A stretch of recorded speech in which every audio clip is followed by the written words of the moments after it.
Good evening and welcome to another Friday night here on Midco Sports. It is Varsity Sports Live. Dave Brown with you here in Sioux Falls. We will check in with Jody Norset in West Fargo momentarily, but Jason Andera, like any good dad, with his son Nathan in St. Louis for the Lincoln High School Marching Band competition, a national competition. So best of luck to Nathan and to Jason. Jandy hopefully will join us a little bit later this evening, but for now, let us head right to the scoreboard and let us start in North Dakota, where a lot of action was happening here on this Friday night. Number 2 versus number 3, Mandan with a 28-21 win over Fargo Shanley. They avenged that loss in the AA quarterfinals last season, their 5th win in a row. West Fargo Cheyenne 42-0 over Bismarck, second shutout, and that sets up next week. West Fargo Cheyenne against Mandan, 1 versus 2 in AA to end the regular season. Number 4, Fargo Davies, 35-20 over Bismarck Century, a bounce-back win after the shutout loss to Shanley last year. Ray Brown with 178 total yards and 2 touchdowns for the Eagles. Minot, well, they made Williston's scoring disappear. Highest point total of the season for the Magicians as they win it 48-0. Bismarck Legacy 42, Bismarck St. Mary's 13. You'll notice a theme here. It's the Sabres season high in points, and that ends a 2-game losing streak. AA versus A, and it's AA. West Fargo 42-28 over Fargo North. And again, since the theme, 42 points, a season high for the West Fargo Packers. This may be the upset of the year in North Dakota. 2-5 Grand Forks Central in double overtime defeats number 1 and undefeated Valley City in 11A. The Highliners hadn't given up more than 7 points in the game all season, but they lose in double OT 24-21. Ironically, Grand Forks Central helping Grand Forks Red River, who's on a bye this week and came in as number 2 in 11A. Fargo South with a 48-13 win over Wapton. Again, a season high 48 points for Fargo South. Jamestown, could they sneak back into that number 1 conversation? 46-12 over winless West Fargo Horace. 31-6 Devils Lake with the victory over Watford City. In 11B, no issue for Kindred. 50-13, the Vikings move to 9-0, while Ellendale Edgeley Culm falls to 0-9. That's 20 wins in a row overall for Kindred. Their opponent in last season's championship game, Hillsboro Central Valley, 42-8 over Thompson. They've only allowed 14 points total in their last 4 games. Lisbon, 30-6 over Sargent County, second shutout of the season for the Broncos. In a battle of the cards, it's Langdon area Edmore Munich over Carrington, 42-0. Third straight game for Langdon area Edmore Munich with more than 40 points. Velva, the number 2 team, 52-8. They have not given up more than 20 points in a game all season. Delax Burlington, 58, Stanley 14, 6 wins in a row now for the Lakers. Jake Schaefer had 243 rushing yards on 8 carries. He had 64 and a 90-yard touchdown run in the game for the Lakers. More scores from North Dakota. Dickinson Trinity 41, Southern McLean 22. The Titans put up 34 points in the first quarter en route to that victory. And how about Bowman County over number 4 Beulah 14-6? A little momentum for the Bulldogs heading into the postseason. A season low 6 points for Beulah. In South Dakota, number 1 in AAA, Sioux Falls Jefferson 38-14 over Brandon Valley. In a AA versus AAA matchup in Harrisburg tonight, the Tigers, no issue with the Bobcats, 41-7, 4 touchdown passes for Dylan Elrod. More AAA scores. O'Gorman, no issue with Rapid City Central, 53-7, the Knights over the Cobblers. O'Gorman faces Harrisburg in a 2-3 matchup next week. That could very well determine the number 2 seed in the AAA playoffs, so definitely stay tuned for that. Sioux Falls Lincoln over Sioux Falls Washington, 38-7. The Pat should remain at number 4 at the very worst. Rapid City Stevens and Sioux Falls Roosevelt will play at Howard Wood Field on Saturday. Game of the night in South Dakota. Everyone wanted to see this, number 2 versus number 1. T was down 11 in the closing seconds, got a touchdown, got an onside kick, had a Hail Mary attempt, but believe it or not, it was Lincoln Kienholz with the game-saving interception to go along with his 5 total touchdowns. We will have highlights of that one coming up momentarily. How about this? Aberdeen Central 29-7 on the road over Yankton. We could see a flip-flop between 3 and 4 between the Golden Eagles and the Bucks. In an 11B versus 11A matchup, number 1 in 11A, Dell Rapids 42-19 over St. Thomas More. Number 2 West Central, bounce-back win from their last loss to Winter last week, 38-19 over Lennox. Good game down in Beresford. Number 4 Watchdogs over the number 3 Panthers, 22-20. Winner just continues to win 34-8 over Mount Vernon Plankinton.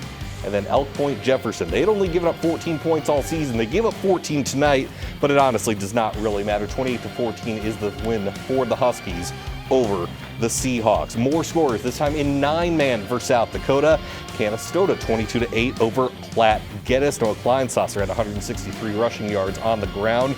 Good game, toughest test of the season for Elkton Lake Benton. 32-26, 9AA over the 9A Castlewood Warriors. The Elks move to 8-0. Gregory, a 23-12 win over Bonham. Howard with a 45-7 victory over the Chester area Flyers. And so obviously a lot going on in South Dakota with these games, but as I mentioned, the game of the night has to be Pierre versus T area. It was a battle throughout. You saw this matchup last year in the championship game. Everyone wanted to see it this year. 7-0 T, 7-0 Pierre. Let us get a look at the highlights from this one in the capital city. Lincoln Keenholz to Brecken Kruger, 50-yard bomb. That starts the scoring, and there would be plenty of it in this game. But give T credit, they were not intimidated at all. Keegan DeYoung takes it in. That ties the score at 7 early. Later on, 3rd and 8, Keenholz. Flush from the pocket. So elusive. 71 yards down the left sideline, avoiding tacklers, cutting back toward the middle. Great arm, better legs. 71 yards, 14-7 is the score. Now fourth quarter, T has the lead 24-21, but Keenholz, cool as the other side of the pillow, as Stuart Scott used to say, finds Colby Carey in the corner of the end zone. Pierre takes the lead 28-24. Then, less than 2 minutes to goal, another keeper for Keenholz, this time 53 yards. Pierre is up 35-24 with a minute and a half to go, but T, they make some inroads, 23 seconds left. Maddox Slykehouse, Chase Van Toll. That's a touchdown to make it 35-30. They missed the 2-point conversion, but they have to go for the onside kick. Look at the bounce. They get it at the 41-yard line. They ran a quick play out of bounds to set themselves up for this last-second Hail Mary. And even though it's a little choppy, I assure you, Lincoln Keenholz, the game-sealing interception in the back of the end zone. What a wild game out in the capital city. 35-30. Pierre over T. Number 1 versus number 2. Pierre's at Douglas next week. T takes on Watertown, but make no mistake about it, folks. This was the championship game last season, and based on what we saw tonight, it very well could again be a rematch in the championship this season. No love lost between these two teams. A hell of an effort by the Titans, but in the end, the Governors prevail by the hair of their chinny chin chins. 35-30 is your final. The Govs over the Titans. Let us stick in 11AA, Aberdeen Central and Yankton. Carson Sarda, look at that nice run there down to the 4-yard line. Next play, Drew Salfrank gets the carry, finishes the drive with an easy touchdown. 2-point attempt is good, 8-0 Aberdeen Central. Yankton, they played some teams tough throughout this season. Rugby Riken finds Cody Oswald. Look at that grab in the corner of the end zone. 8-7, they go for the extra point, so they're still trailing Aberdeen Central by 1. But from there, it was all Golden Eagles. Golden Eagles slowly but steadily have improved over the course of the season. Sarda breaks through the line, goes 55 yards, 15-7 Golden Eagles. And how about Sarda? Again, gets the pitch, 34-yard touchdown this time. That made it 22-7 Aberdeen Central. And then after that, Hermanson dropping back, finding Salfrank. He outruns the Yankton defense. Look at him shaking tacklers, going down the left sideline, outracing all those Bucks. 29-7 is your final. How about that? Number 4 over number 3 in 11AA. Aberdeen Central. Everyone talks about, Pierre and T, and, I just talked about how it might very well be the championship rematch, but Golden Eagles can be one of those sneaky teams come postseason time, and a win at Yankton will certainly get them on people's radars. AA versus AAA matchup in Harrisburg on senior night. Tigers hosting the Brookings Bobcats. This one all Harrisburg. Early first, Garrett Lensing. No one blows the whistle. Keep those legs churning, young man. 3-yard touchdown with a little mustard on it. 7-0 Harrisburg. Second quarter now, the passing game will find its mark. Dylan Elrod off play action finds Titan Tryon over the middle. 16-yard strike makes it 14-0 Harrisburg. And if it works once, Well, why not do it again? Tryon catches the ball at its high point, hauls it in for a second touchdown in the first half, 21-0 Tigers. How about a little love for special teams? Jared Erickson's punt. It wasn't blocked, it actually hit an offensive lineman, but Damian Baldwin, the scoop, the spin, and the score for the Tigers. 27-0 after the missed PAT, but it wouldn't really matter. How well were things clicking tonight? Well, even after a bobbled snap here, Elrod to Max Carlson, third passing touchdown of the half. 41-0 Harrisburg at the break, and 41-7 would be your final. Harrisburg over Brookings. After that week 1 loss to Sioux Falls Jefferson, Harrisburg has now won 7 games in a row. They gave up 43 points to the Cavaliers that opening weekend. They have given up a combined 50 points in their 7 victories since then. Huge battle, as I mentioned, next week between Harrisburg and O'Gorman in what will likely determine the number 2 seed in the 11 AAA playoffs. Back to AAA, Sioux Falls Jefferson, number 1 Cavs at Brandon Valley. Nelson Wright seems to be good after some early season injuries. The short touchdown run gives Jefferson a 7-0 lead. Later on, Talon Ashley, you're going to want to check this play out. He's going to pump and he's going to scramble. And you can do this, chuck it up, when you have a receiver like future Jackrabbit Griffin Wilde hauling it in. That would set up Nelson Wright's second touchdown from the Wildcat formation, 14-0 Sioux Falls Jefferson. And then they're at the 5 a little bit later on. Wilde on the jet sweep. He takes it in the score, 21-0 Cavaliers at that point. And they would go on the top, Brandon Valley. 38-14 is your final. Should mention, by the way, that Lucas Slack went out early for Brandon Valley, their quarterback. We'll check in on him. And the coaching staff, there's a little bit of a COVID outbreak, so Brandon Valley a little underhanded heading into Sioux Falls Jefferson. Nevertheless, it is the Cavs with a 38-14 victory, and Jefferson stays undefeated on the season at 8-0. Washington and Lincoln from Howard Wood Field. Lincoln leading this one 3-0. Gabe Gutierrez will not go down. 3-yard touchdown makes it 10-0. Sioux Falls Lincoln. Then a little bit later, Schaefer to Trenton Peterson. Option pass. Watch this catch by Isaac Drofsky. Kept his balance, somehow got 1 foot in. That's one of the best plays you will see all season long. 17-0 at that point. Tom Hoffman can't handle the snap for the Warriors. Lincoln recovers it. And then Draven Hodge will get a short touchdown run for Lincoln coming up momentarily. The Pats in control, and they roll 38-7 over Sioux Falls, Washington. It's going to be tough to crack that top 3 with Jefferson, Harrisburg, and O'Gorman, but Lincoln's always that frisky team in AAA come playoff time. They had a 4-5 matchup in line for a semifinal date with the number 1 seed, whomever that may be. Keep an eye out on the Patriots here down the stretch of this season. St. Thomas More and Dell Rapids, 11B versus 11A.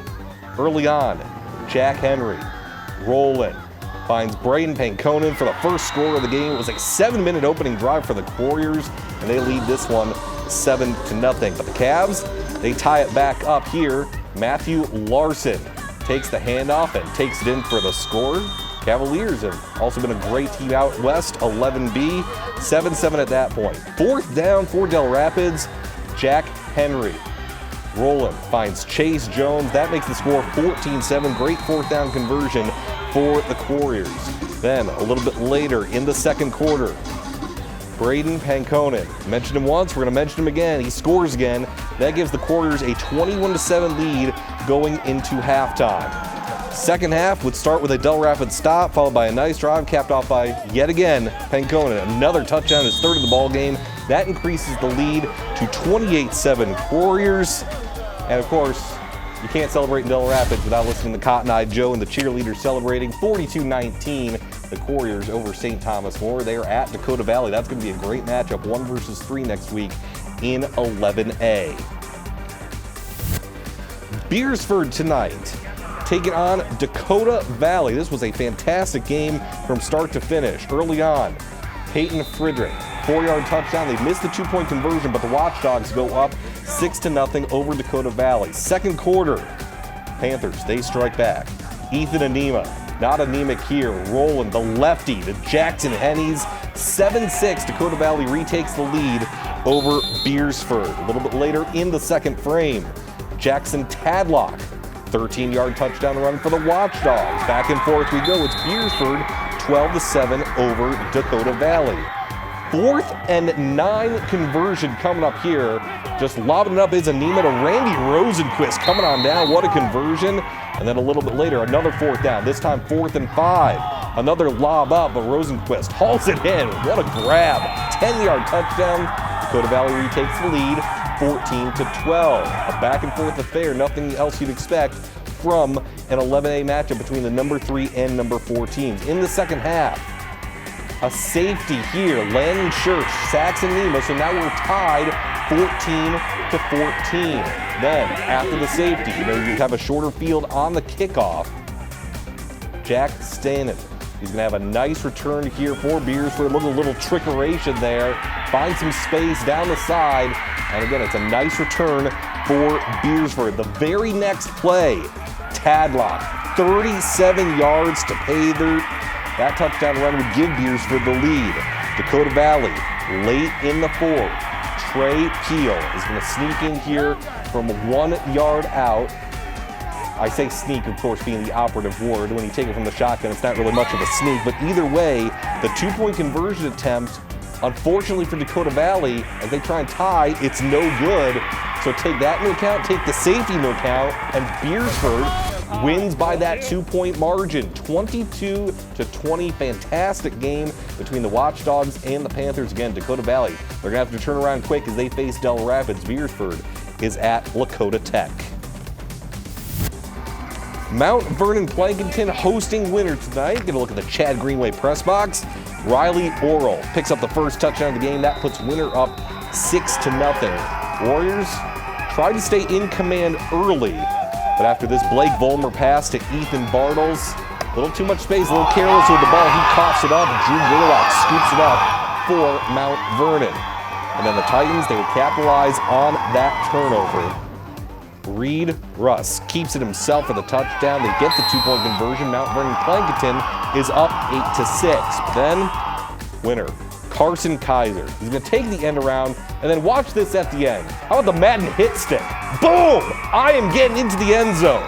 12-6 winner on top of Mount Vernon Plankinton. And it would be all Warriors from there. That was the score at halftime.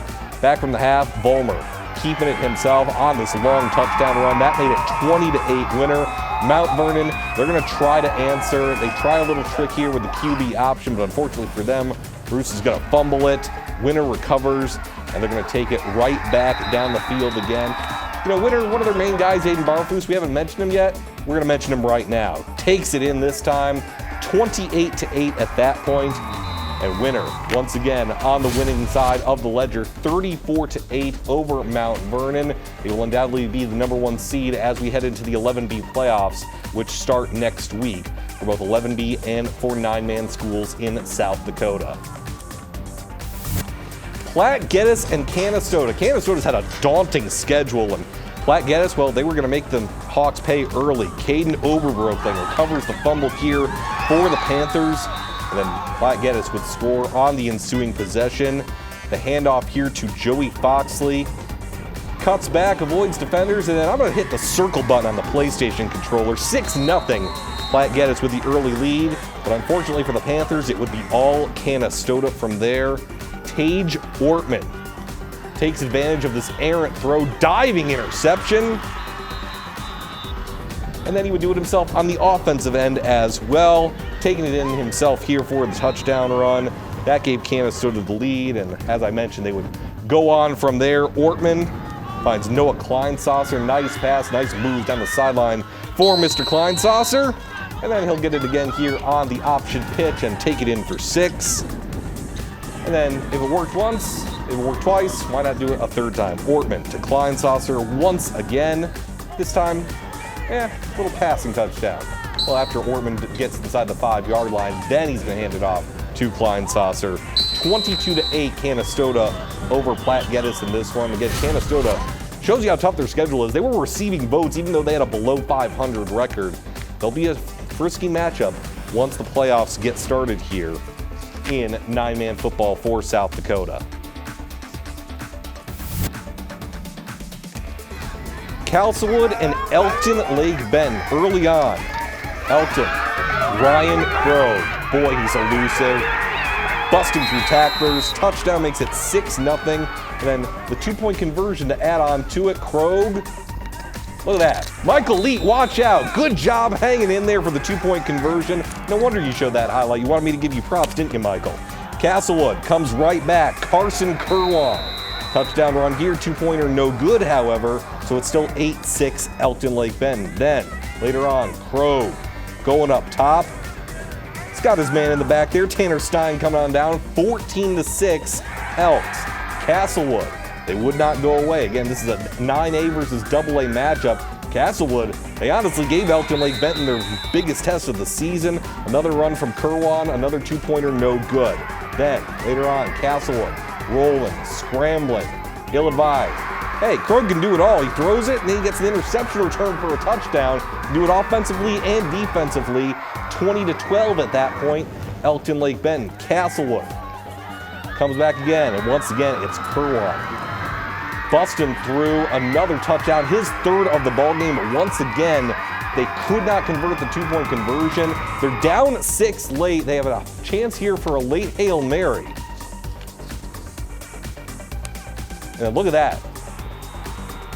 Krogh finishes that 32-26. Elkton Lake Benton over Castlewood, 8-0. Again, they're going to head into the playoffs next week, but 9AA versus 9A. Castlewood can certainly play in this one. Again, tons of highlights happening here. Obviously, the big story, these two guys right here, Pierre versus T. You saw Pierre emerge in the end, 35-30 over T area, but it was what everyone expected. It's lived up to all the hype, and it certainly delivered tonight, 35-30 Pierre over T area.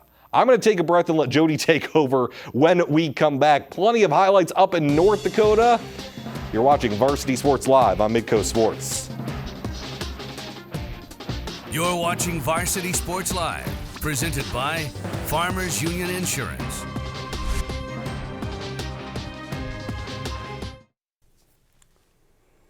Welcome back to Varsity Sports Live, presented by South Dakota State University. And welcome back to Varsity Sports Live. Just wanted to clarify something quick. I misread it. That Hail Mary from Elkton Lake Benton, that won the game. That was Ryan Krogh to Carson Griffith. It was 26-26. That was the last play of the game, so an unbelievable finish for Elkton Lake Benton. So props to them, Ryan Krogh and Carson Griffith, for the game-winning Hail Mary as Elkton Lake Benton defeats Castlewood 32-26.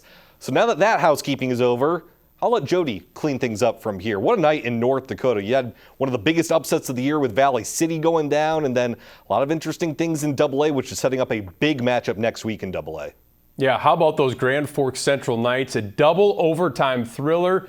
Who expected that? I mean, 24-21 in 2 overtimes, especially after what Valley City did last week, really taking it to Jamestown, taking advantage of some early turnovers, and then just bulldozing the Blue Jays, and it looked like Valley City, boy, bar none, the #1 team, and they still are probably the top team and the team to beat, but Central had a few things to say about that tonight with a 24-21 win in double overtime. We don't have highlights of that one, unfortunately. We'll try to get some video out of that, maybe for our game ball presentation later. Maybe there is a game ball winner in that. But yes, 11 AA.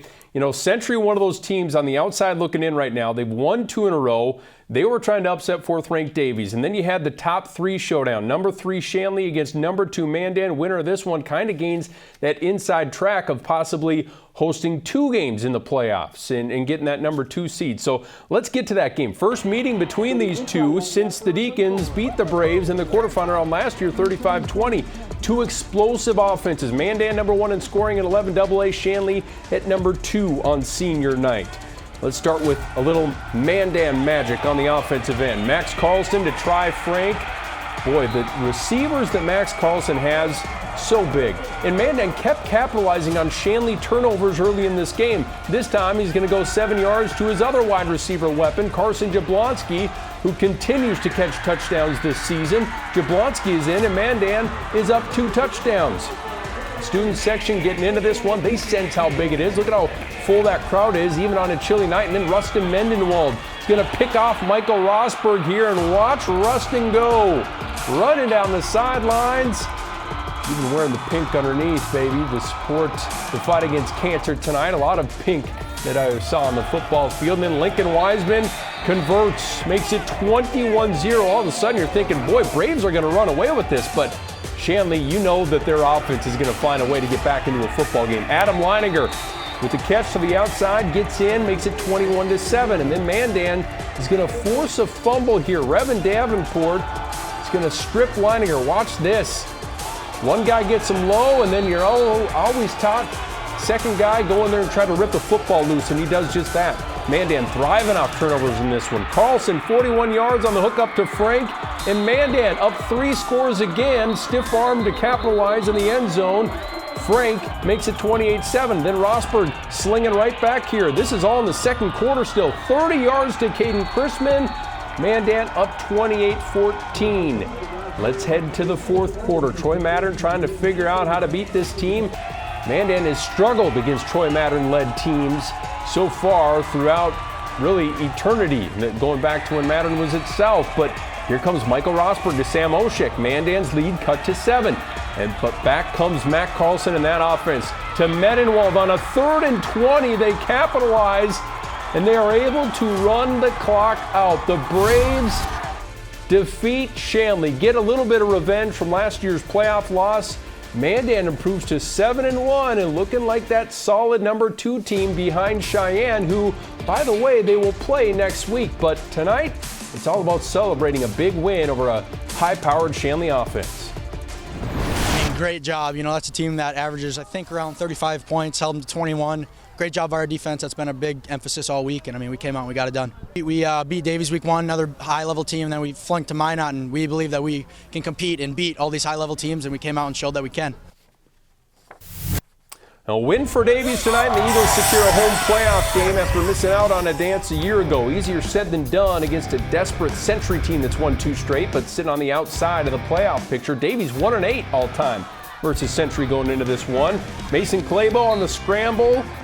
He's short of the first down, though. Joe Edlin chases him down, forces a punt. Then Kyan Barth looking for Mike Twardowski, but Ray Brown, make a play, Ray. He does a lot of those.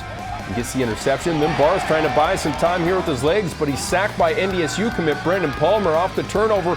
Mason Claybo is going to get sacked by Jackson Walls, so everyone exchanging sacks. Century up 7-0 at this point, and then Claybo hooks up with the home run ball to Brown.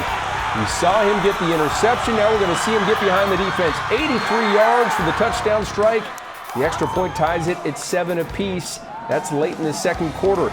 Just a couple minutes later, Barth's pass intercepted by Jack Bollinger. What a play by the big man. Nice catch. And then Davies turns it into points. Claybo to Daniel Yorkie.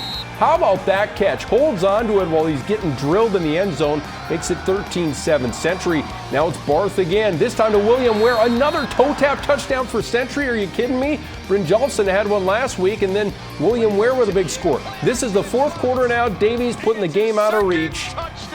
The pass from Claybo to Oliver Luck, 57 yards. That makes it 34-20. Davies goes on to win. They tack on the extra point for a 35-20 victory. Ray Brown, what a night. 123 receiving yards, a touchdown, 55 rushing yards and a score, plus the interception you saw there, and they will take on Legacy next week. But Davies looking good here. Century gave him a little bit of a scare.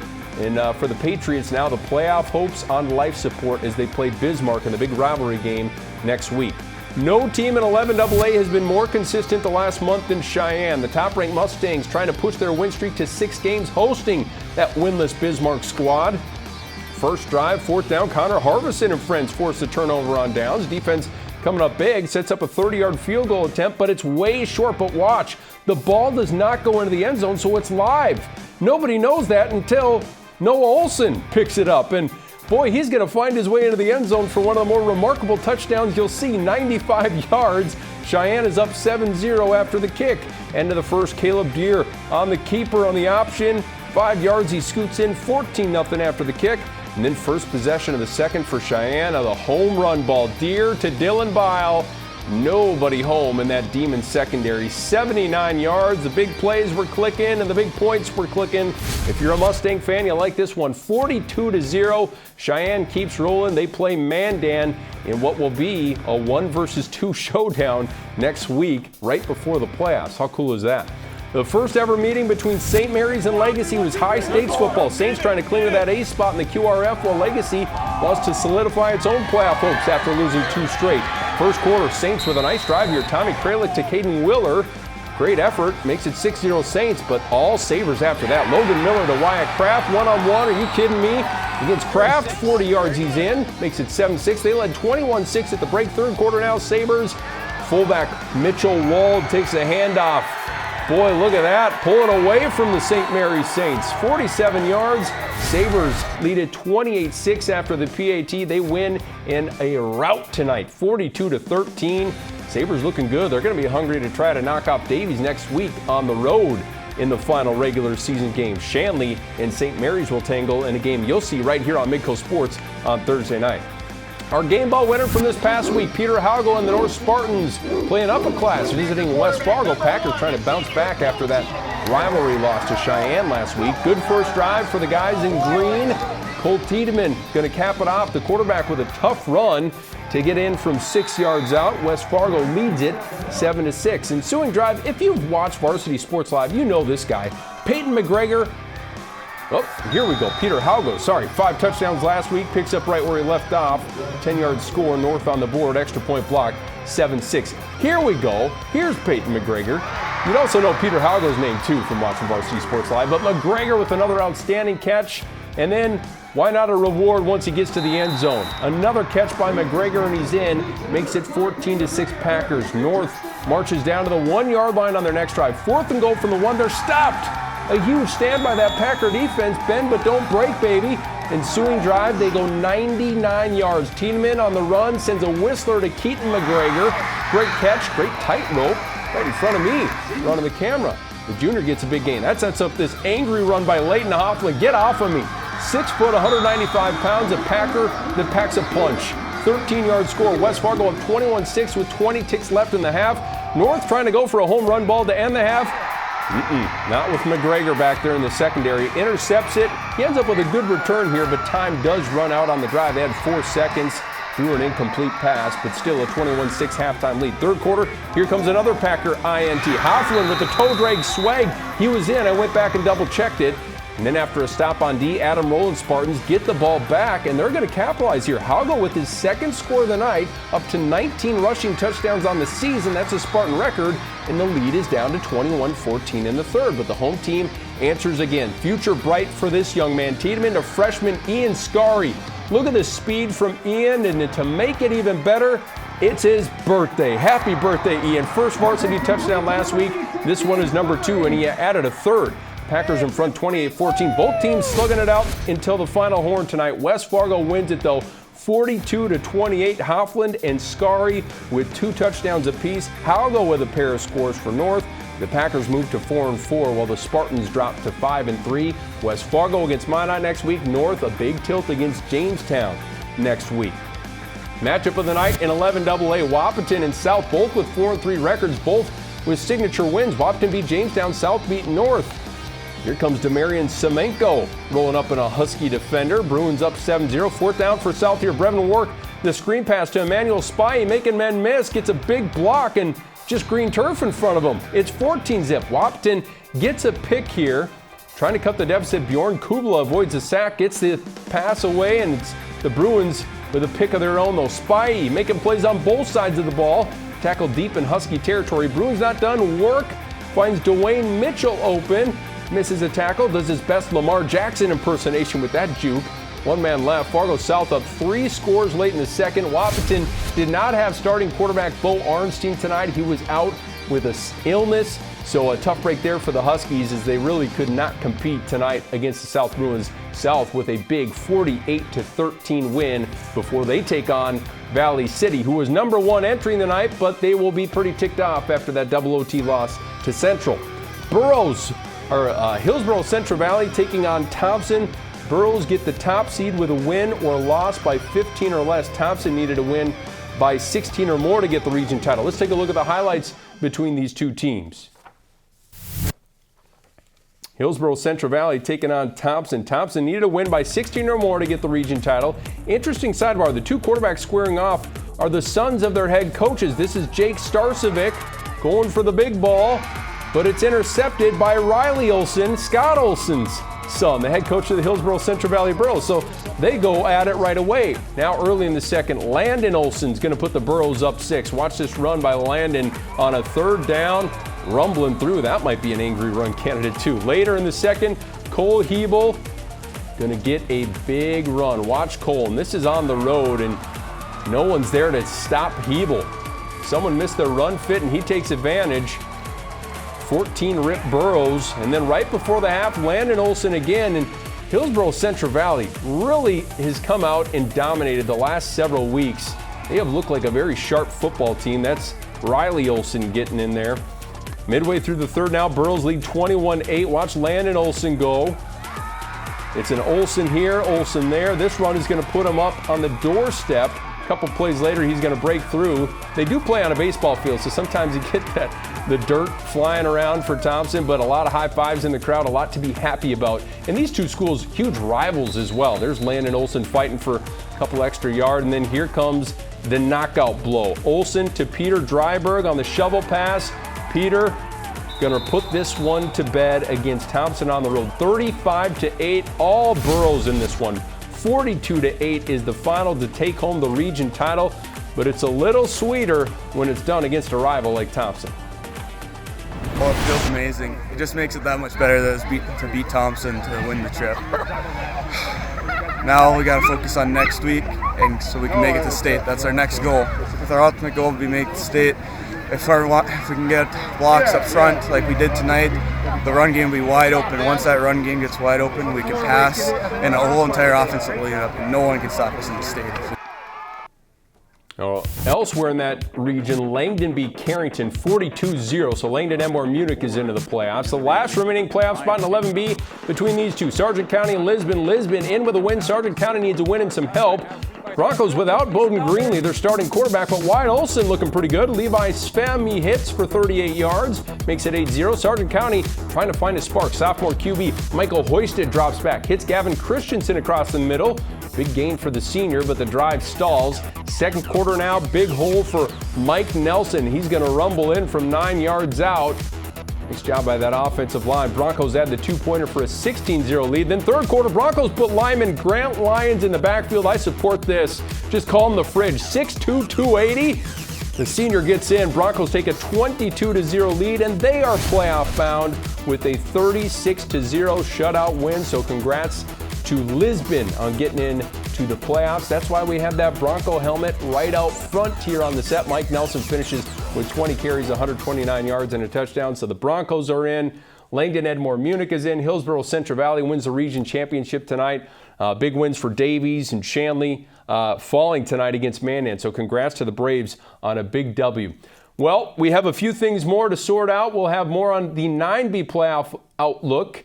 Those playoffs start tomorrow, so we'll talk about that and more coming up in zone coverage here on Varsity Sports Live. You're watching Varsity Sports Live, presented by Avera Orthopedics.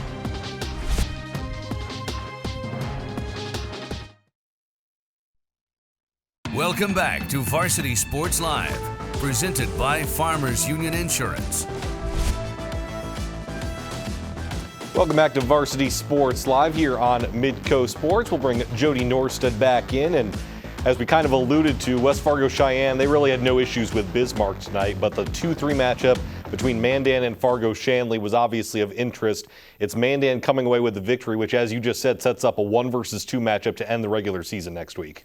Yeah, I mean, that should be a lot of fun to see those two teams slug it out. And going into the season, I kind of thought Mandan is going to be one of those teams that's going to be a force to be reckoned with.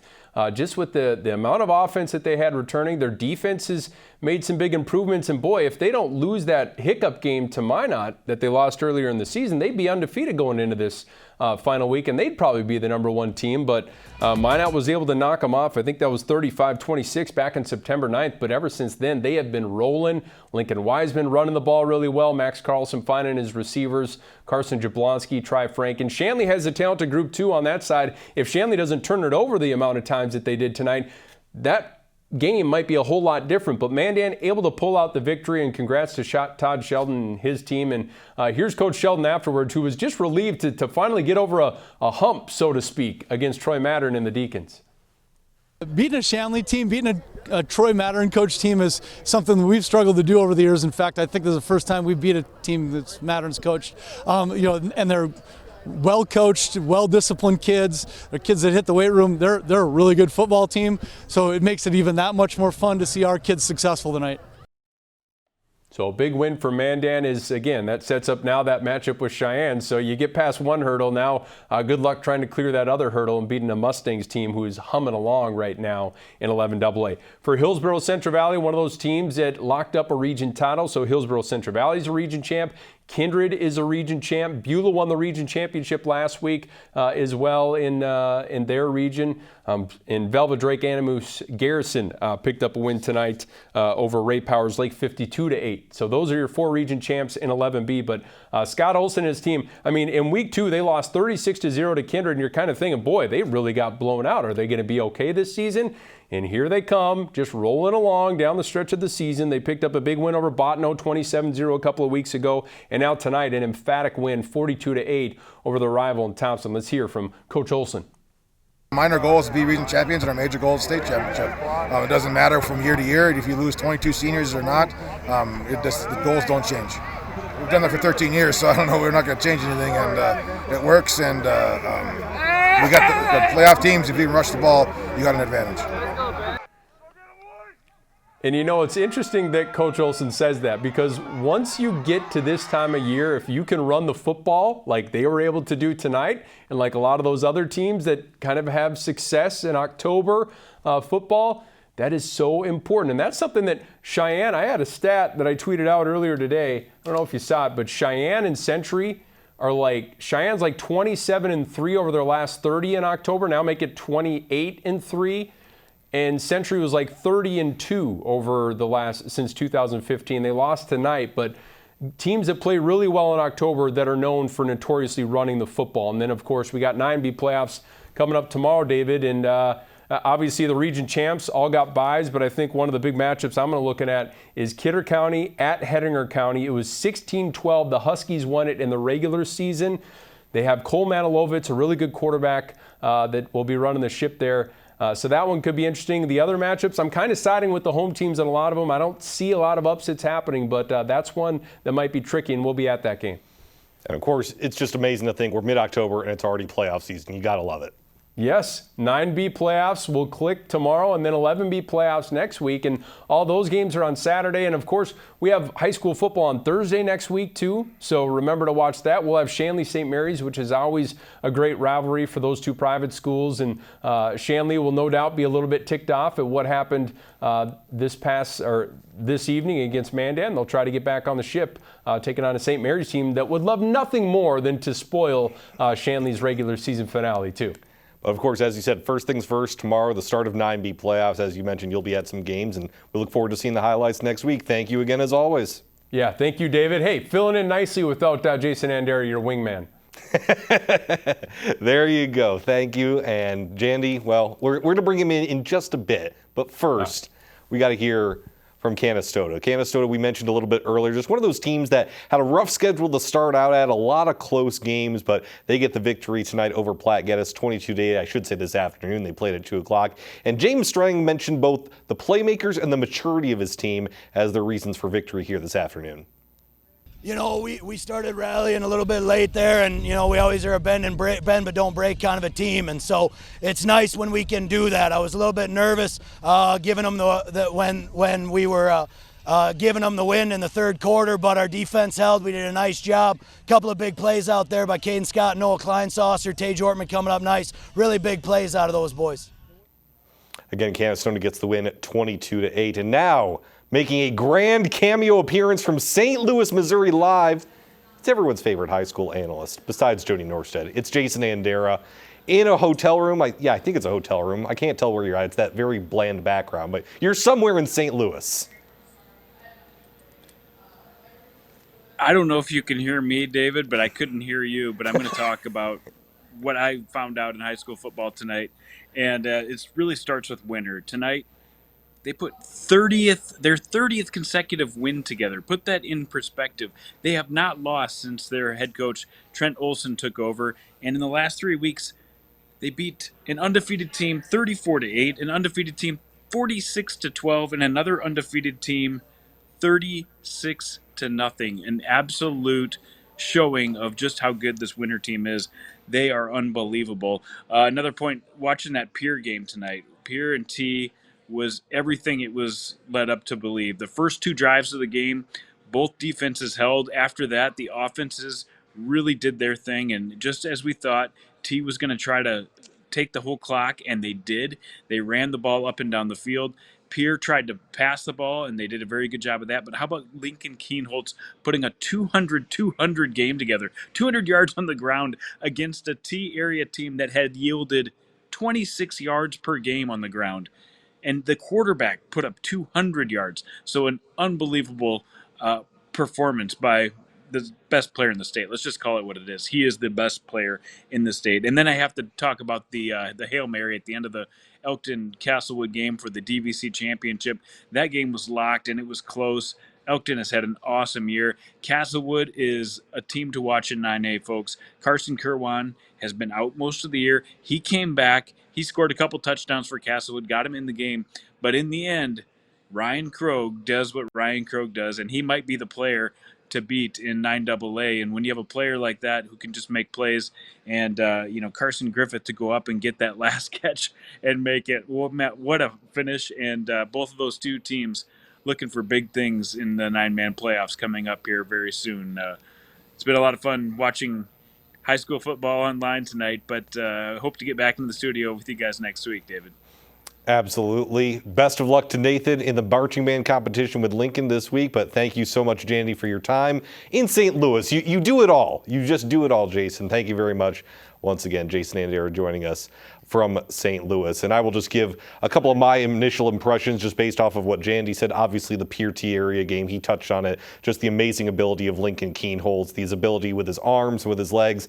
And as we mentioned, he made the game-saving interception in the end zone to preserve that 35-30 victory. Jandy mentioned the Hail Mary, Ryan Krogh to Carson Griffith to give Elkton Lake Benton that 32-26 win over Castlewood. Some other thoughts, Jefferson just continues to roll in 11 AAA. Easy victory tonight over Brandon Valley. Harrisburg, though, I think has been the most impressive team since that opening week loss. They haven't had Gavin Ross, one of their stud playmakers, since the beginning of the season due to an injury, but all the Tigers have done is reel off 7 wins in a row. And again, it's Harrisburg versus O'Gorman next week. Right now, Harrisburg's number 2 in AAA, O'Gorman number 3 in AAA. So without a doubt, the winner of that game next week will get the 2 seed, which is important just because you will have home field advantage for a potential semifinal game in the 11 AAA playoffs. We mentioned how Roosevelt and Rapid City Stevens are going to square off tomorrow night. And then the other big story that maybe was a little underrated, Aberdeen Central going on the road. Aberdeen Central struggled a little bit earlier this season, but they go on the road at Yankton 29-7, a 4 over a 3 in 11 AA.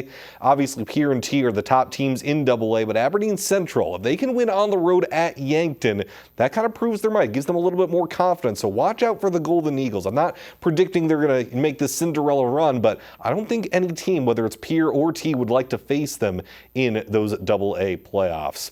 We will wrap it all up after this on Varsity Sports Live. Thanks so much for staying with us here on Midco Sports. You're watching Varsity Sports Live, presented by South Dakota State University.